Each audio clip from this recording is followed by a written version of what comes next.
Yaxşısan qızım. Elə bilirsən unutmuşam. Sən nə tez böyüdün. Vaxt nə tez keçdi.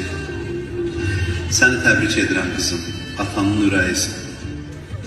Xoşbəxt ol qızım. Narahat olma, həmişə yanındayam.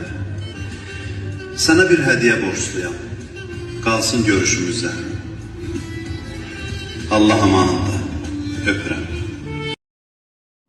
Salam değerli izleyicilerim, kanalıma hoş geldiniz. Məşəd Dadaş Məscidinin mərhum imamı Hacı Şahin Həsənlinin qızı Fatimə Həsənlinin toy mərasimi keçirilib.